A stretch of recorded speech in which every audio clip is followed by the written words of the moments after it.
to start a new series, a book reading series, and I'm going to start with A Tale of Two Cities by Charles Dickens here. One literary classic. This was a Christmas present from my parents.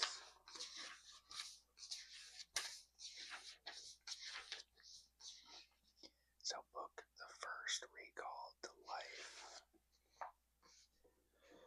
Chapter 1, The Period. It was the best of times, it was the worst of times, it was the age of wisdom, it was the age of foolishness, it was the epoch of belief, it was the epoch of incredulity, it was the season of light, it was the season of darkness, it was a spring of hope, it was a winter of despair. We had everything before us.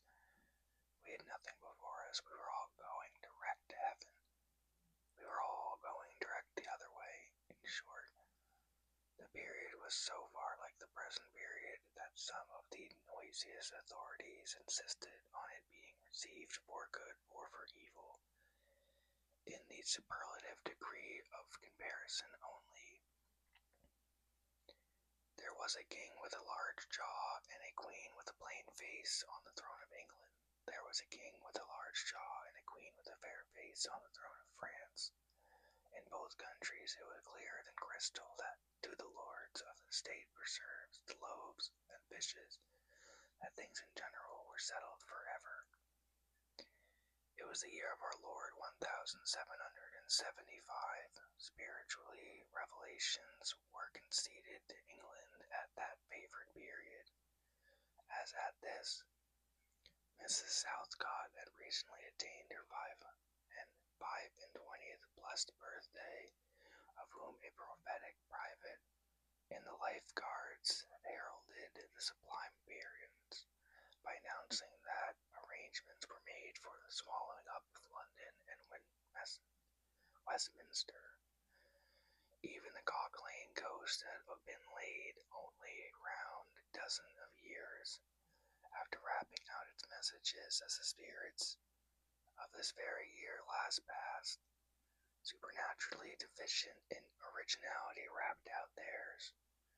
Mere messages in the earthly order of events had lately come to the English crown and people from a Congress of British subjects in America, which, strange to relate, have been proved more important to the human race than any communication yet received through any of the chickens of the Cock Lane brood. France, less favored on the whole as to matters spiritual than her sister of the Shield and Trident, rolled with exceeding smoothness downhill, making paper money and spending it. Under the guidance of her Christian pastor, she entertained herself besides with such humane achievements as sentencing a youth to have his hands cut off, his tongue torn out with pincers, and his body burned alive because he had not kneeled down in the rain to do honor to a dirty procession of monks which passed within his view. At a distance of some 50 or 60 yards, it is likely enough that rooted in the words of France and Norway there were growing trees, when that sufferer was put to death, already marked by the woodmen, bade to come down and to be sawed into boards, and to make a certain movable framework with a sack and a knife in it, terrible in history. It is likely enough that in the rough outhouses of some tillers of the heavy hands adjacent to Paris, they were sheltered from the weather with very rude carts, bespedded with rustic mire, snuffed about by pigs, and roosted in this poultry with the farmer, which the farmer Death had already set apart to be his tumbrils of the Revolution. But that woodman and that farmer, though they working unceasingly, work silently, and no one heard them as they went about with muffled tread, the rather for as much as to entertain any suspicion that they were awake, was to be atheistical and treacherous. In England there were scarcely an amount of order and action to justify much national boasting. Daring burglaries by armed men and highway robbers took place in the capital itself every night. Families were publicly cautioned not to go out of town without removing their furniture to upholsterers' warehouses for security. The highwayman in the dark was a city tradesman in the light, and being recognized and challenged by his fellow tradesmen whom he stopped, in his character of the captain, gallantly shot him through the head and rode away. The mail was waylaid by 7 robbers, and the guard shot 3 dead, and then got shot dead himself by the other 4, in consequence of that failure of his ammunition, after which the mail was robbed in peace, that the magnificent potentate, the Lord Mayor of London, was made to stand and deliver on the Turnham Green by one highwayman who despoiled the illustrious creature in sight of all his retinue. Prisoners in London gaols fight battles with their turnkeys, and the majesty of the land fired blunderbusses, and among them, loaded with rounds of shot and ball, thieves snipped off diamond crosses from the necks of noble lords at court drawing rooms. Musketeers went into St. Giles's to search the poor contraband goods, and the mob fired on the musketeers, and the musketeers fired on the mob, and nobody on the musketeers, and the musketeers fired on the mob. I think I already read that. And nobody thought any of these occurrences much out of the common way. In the midst of them, the hangman, ever busy and ever worse than useless, was in constant requisition, now stringing up long rows of miscellaneous criminals, now hanging a housebreaker on Saturday, who had been taken on Tuesday, now burning people in the hand at Newgate by the dozen, and now burning pamphlets at the door of Westminster Hall today, taking the life of an atrocious murderer, and tomorrow of a wretchful pulliver who have robbed a farmer's boy a 6pence. All these things in the house and like them came to pass in and close upon the dear old year 1775. Environed by them, while the woodman and the farmer worked unheeded, those 2 of the large jaw and those 2 of the plain and fair face trod with stir enough, and carried the divine rights with a high hand. Thus did the year 1775 conduct their greatness, and myriads of small creatures, the creatures of this chronicle among the rest, along the roads that lay before them. Sounds like things are going down in England and France here. Chapter 2. The Mail. It was the Dover Road that lay on a Friday night in November before the first of the persons with whom this history has business. The Dover Road lay as dim beyond the Dover Mail as it lumbered up Shooter's Hill. He walked uphill in the mire by the side of the mail, as the rest of the passengers did, not because they had the least relish for walking exercise under the circumstances, but because the hill, and the harness, and the mud, and the mail were all so heavy that the horses had 3 times already come to a stop, besides once drawing the coach across the road, with the mutinous intent of taking it back to Heath. Reins and whip and coachman and guard, however, in combination, had read that article of war which forbade a purpose otherwise strongly in favor of the argument, that some brute animals had endured with reason, and the deem was capitulated and returned to their duty with drooping heads and tremendous tails. They mashed their way through the thick mud, floundering and stumbling between whiles, as if they were falling to pieces at the larger joints. As often as the driver rested them and brought them to a stand with the wary whoa-ho, so-ho then, the near leader violently shook his head and everything upon it like an unusually empathetic horse, denying that the coach could be got up the hill. Whenever the leader made his rattle, the passenger startled, as a nervous passenger might, and was disturbed in mind. There was a steaming mist in all of the hollows, and it had roamed in its forlornness up the hill, like an evil spirit seeking rest and finding none. A clammy and intensely cold mist, it made its slow way through the air in ripples that visibly followed and overspread one another, as the waves of an unwholesome sea might do. And it was dense enough to shut out everything from the light of the coach lamps, but these, its own workings, and a few yards of road, and the reek of the laboring horses steamed into it, as if they had made it all. 2 other passengers besides the one were plodding up the hill by the side of the mail. All 3 were wrapped in the cheekbones, to the cheekbones, and over the ears, and wore jackboots. Not one of the 3 could have said from anything he saw that either of the other 2 was like, and each was hidden under almost as many wrappers from the eyes of the mind as from the eyes of the body of his 2 companions. In those days, travelers were very shy of being confidential on a short notice, for anybody on the road might be a robber or in league with robbers. As to the latter, when every posting house and alehouse could produce somebody in the captain's pay, ranging from the landlord to the lowest stable nondescript, it was the likeliest thing upon the cards.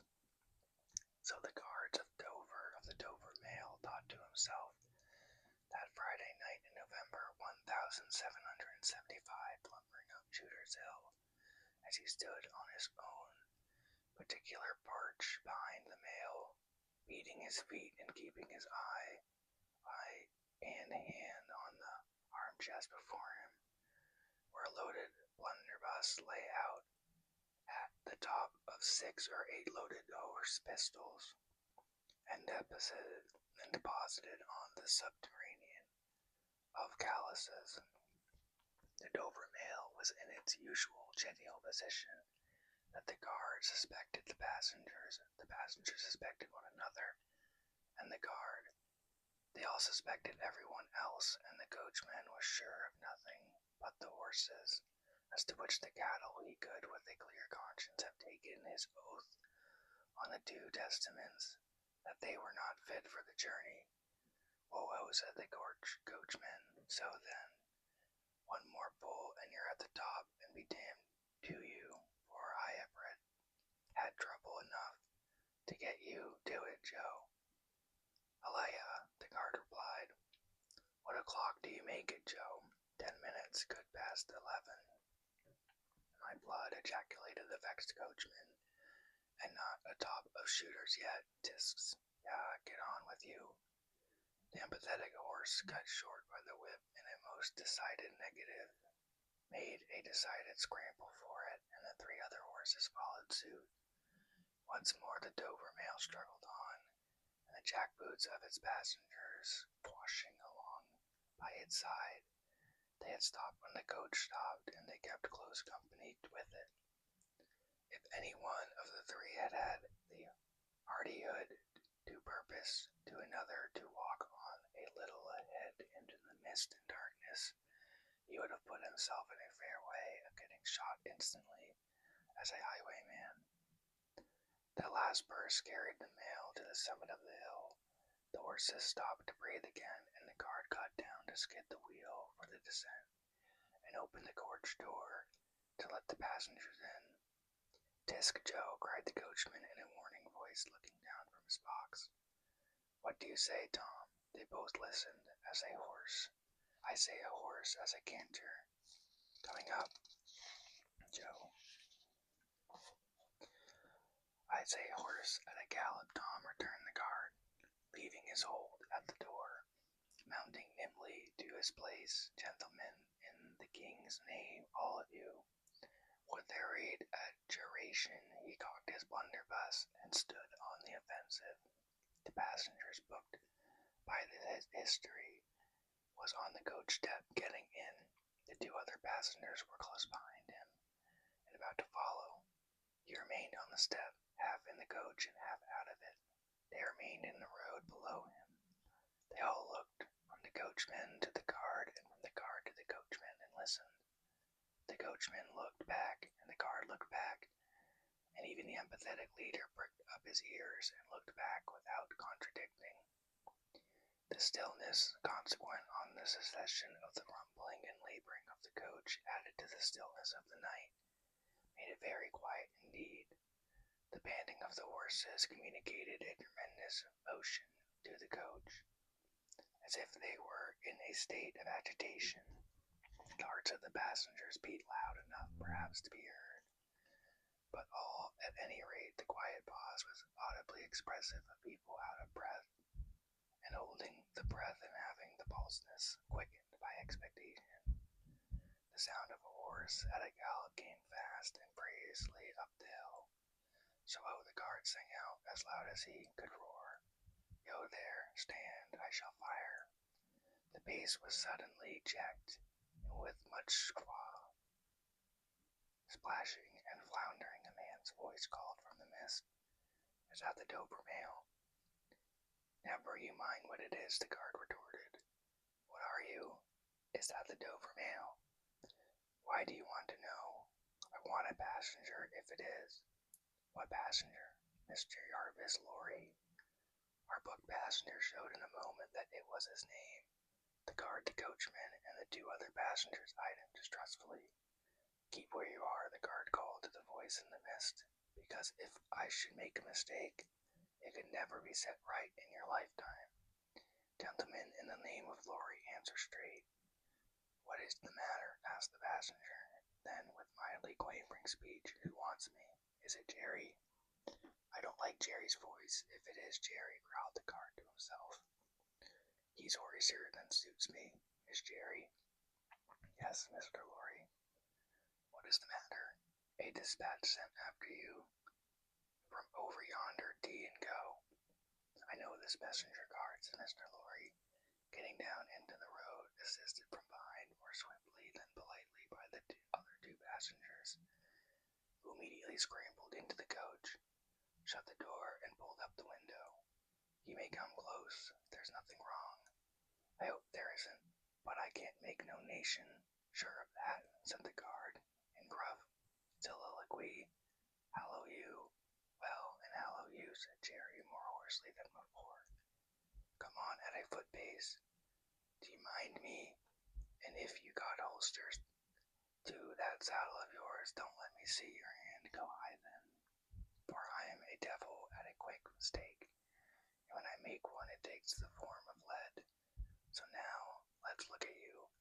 The figures of a horse and rider came slowly through the eddying mist and came to the side of the mail where the passenger stood. The rider stooped, and casting up his eyes at the guard, handed the passenger a small folded paper. The rider's horse was blown, and both horses and rider were covered with mud, from the hooves of the horses to the mat of the mane. "Guard," said the passenger in a tone of quiet business confidence. The watchful guard, with his right hand at the stock of his racing blunderbuss, his left at the barrel, and his eye on the horseman, answered curtly, "Sir, there is nothing to apprehend. I belong to Tellson's Bank. You must know Tellson's Bank in London. I'm going to Paris on business. I ground a to drink I may read this." "If so, be as you're quick, sir." He opened it in the light of the coach lamp on that side and read to himself, and then aloud, "Wait at Dover for Mademoiselle. It's not long, you see, guard Jerry. Say that my answer was recalled to life." Jerry startled in his saddle. "That's a blazing strange answer, too," said he, at his horsiest. "Take that message back, and they will know that I received this as well as if I wrote. Make the best of your way. Good night." With those words, the passenger opened up the coach door and got in, not at all assisted by his fellow passengers, who had expeditiously secreted their watches and purses in their boots, and were now making a general pretense of being asleep, with no more definite purpose than to escape the hazard of originating any other kind of action. The coach lumbered on again with heavier wreaths of mist closing round. As it began the descent, the guards soon replaced the blunderbuss in his arm chest, and having looked to the rest of its contents, and having looked to the supplementary pistol that he wore on his belt, looked to a smaller chest beneath the seat, in which there was a few smith's tools, a complete of couple of torches, and a tinder box, for he was finished with that completeness that if the coach lamps had been blown and stormed out, which did occasionally happen, he had only to shut himself up inside, keep the flint and steel sparks well off the straw, and get a light with tolerable safety and ease, if he were lucky in 5 minutes. Tom softly over the coach roof. "Hallo, Joe. Did you hear the message?" "I did, Joe." "What did you make of it, Tom?" "Nothing of it, Joe." "There's a coincidence, too," the guard mused, "for I made the same of it myself." Joe, left alone in the midst of darkness, dismounted meanwhile, not only to ease his spent horse, but to wipe the mud from his face, and shake the wet out of his hat brim, which might be capable of holding about half a gallon. After standing with the bridle over his heavy splotched arms, until the wheels of the mail were no longer within hearing, and the night was quiet still enough, he turned to walk down the hill. After that there galloped from Temple Bar, "Old lady, I won't trust you 4 legs till I get you on the level," said the horse messenger, glancing at his mare. "Recalled to life, that's a blazing strange message. Much of it wouldn't do for you, Jerry. I say, Jerry, you'd be in a blazing bad way if I recalled to life was to come into fashion, Jerry." I guess you have an image of the scene here, the messenger, and the people here. The horses, they look very, very skinny.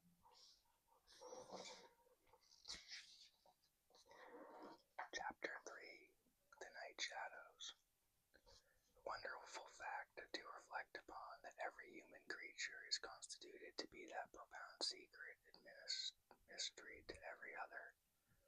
A solemn consideration when I enter a great city by night, that every one of those darkly clustered houses enclosed to its own secret, that every room in every one of them encloses to its own secret, that every beating heart in its hundreds of thousands of breasts there is, in some of its imaginings, a secret to the heart nearest it.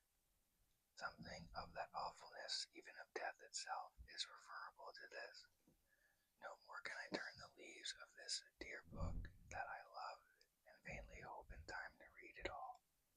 No more can I look into the depths of the unfathomable water, wherein, as momentary lights glanced into it, I have had glimpses of buried treasure and other things submerged. It was appointed that the book should shut with a spring forever and forever. When I had read but a page, it was appointed that the water should be locked in an eternal frost when the light was playing on its surface, and I stood in ignorance at the shore. My friend is dead, my neighbor is dead, my love, the darling of my soul, is dead. It is an inexhaustible consolidation and perpetuation of the secret that was always in that individuality, in which I shall carry in mine to my life's end. In any of the burial places of the city through which I pass, is there a sleeper more inscrutable than its busy inhabitants are, in their innermost personality to me, or than I am to them? As to this, is natural and is not to be alienated inheritance. The messenger on horseback had exactly the same possessions as the king, the first minister of the state, or the richest merchant in London. So with the 3 passengers set up in the narrow compass of one lumbering old mail coach, they were mysteries to one another, as complete as if each had been in his own coach, and 6 of his own coach, and 60 with the breadth of a country between him and the next. The messenger rode back at an easy trot, stopping pretty often, houses by the way to drink, but enticing a tendency to keep his own console and to keep his hat cocked over his eyes. He had eyes that assorted very well with the decoration being of a service black and with no depth in the color of or form, and much too near together, as if they were afraid of being found out in something singly if they kept too far apart. They had a sinister expression under an old cocked hat like a three-cornered spittoon, and wore a great muffler for the chin and trot, which descended nearly to the wire's knees. When he stopped before drink, he moved his muffler with his left hand, and only while he poured his liquor into his right. As soon as that was done, he muffled again. No, Jerry knows, said the messenger, harping with one theme as he rode. It wouldn't do for you, Jerry. Jerry, you honest tradesman, it wouldn't suit your line of business. Recalled, bust me if I don't think he'd been a drinking.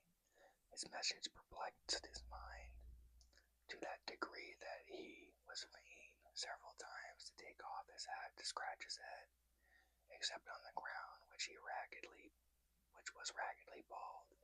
He had stiff black hair standing jaggedly all over it, and growing downhill almost to his broad blunt nose. It was so like Smith's work, so much like the top of a strongly spiked wall, than a head of hair, that the best of the players at leapfrog might have declined him as the most dangerous man in the world to go over. While he trotted back with the message, he was delivered to the night watchman in his box at the door of the Tallison's Bank by Temple Bar. He was delivered it to greater authorities within. The shadows of the night took much shapes to him as arose out of the message, and took much shapes to the mare as arose out of it private topics of uneasiness. They seemed to be numerous, for she shelled every shadow upon the road. With time, the mail coach, what time the mail coach lumbered, jolted, rattled, and bumped upon its tedious way, with its three fellow inscrutable inside, to whom likewise the shadows of the night revealed themselves, in the forms their dozing eyes and wandering thoughts suggested. Tallison's Bank had a run upon it in the mail, as the bank passenger with his arm drawn through the leather strap, which did what lay in it to keep him from pounding against the next passenger, and driving him into his corner whenever the coach got a special jolt, nodded in his place with half-shut eyes, little coach windows and the coach lamp dimly gleaming through them, and the bulky bundle of opposite passenger became the bank, and did a great stroke of business. The rattle of the harness was the clink of money, and more drafts were honored in 5 minutes than even Tallison's, which all its foreign and home connection ever paid in thrice the time. Then the strong rooms underground at Tallison's, which shuts of their valuable stores and secrets, were known to the passenger, and it was not a little that he knew about them, opened before him, and he went in among them with the great keys and the feebly burning candle, and found them safe and strong and sound and still, just as he had last seen them. But though the bank was almost astray with him, and though the coach, in the confused way, like the presence of pain under the opiate, was always with him, there was another current of impression that never ceased to run all through the night. He was on his way to dig some one out of the grave. Now with that of the multitude of faces that showed themselves before him was the true fact of the buried person. The shadows of the night did not indicate, but they were all the faces of a man of 45 by years, and they differed principally in the passions they expressed and in the ghostliness of their worn and wasted state. Pride, contempt, defiance, stubbornness, submission, lamentation succeeded one another. So did varieties of sunken cheek, cadaverous color, emancipated hands and fingers, but the face was of the main one face, and every head was prematurely white. 100 times the dozing passenger inquired of this spectre. Buried how long? The answer was always the same. Almost 18 years. You had abandoned all hope of being dug out long ago. You know that you are recalled for life. They tell me so. I hope you care to live. I can't say. Shall I show her to you? Will you come and see her? The answer to this question was various and contradictory. Sometimes the broken reply was, wait, it will kill me if I ever saw her too soon. Sometimes it was given in a tender rain of tears, and then it was, take me to her. Sometimes it was staring and bewildered, and then it was, I don't know her. I don't understand. After such imaginary discourse, the passenger, in his fancy, would dig and dig and dig, now with a spade, now with a great key, now with his hands, to dig this wretched creature out. Got out at last. With earth hanging about his face and hair, he would suddenly fall away to dust. The passenger would then start to himself and lower his window to get the reality of the mist and rain on his cheek. Yet even when his eyes were opened to the mist and the rain on the moving patch of light from the lamps and the hedge at the roadside retreating by jerks, the night shadows outside his coach would fall into the train of the night shadows within. The real banking house by Temple Bar, the real business of the past day, the real strong rooms, the real express sent at term, and the real message returned would all be there.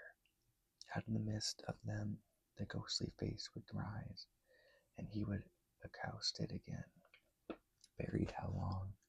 Almost 18 years. I hope you care to live. I can't say. Dig, dig, dig, until all impatient movement from one of the two passengers would admonish him to pull up the window, draw his arm secretly or securely through the leather strap, and speculate upon the two slumbering forms until his mind lost its hold of them, and they again slid away into the bank and the grave. Buried how long? Almost 18 years. You had abandoned all hope of being dug out long ago. The words were still in the hearing, as just spoken, distinctly in his hearing as ever spoken words had been in his life.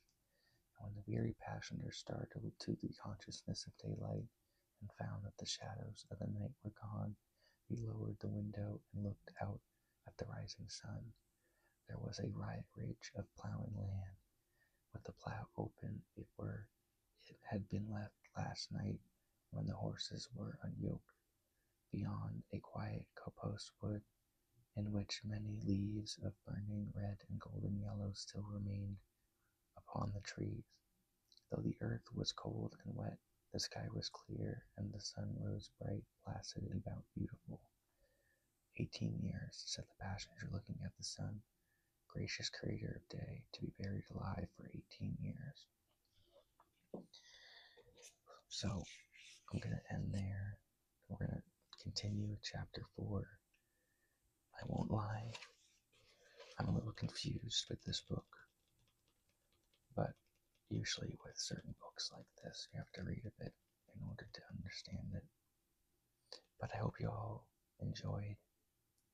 If you want to read this book with me, feel free to like the video and subscribe. But we'll continue this soon. Bye-bye.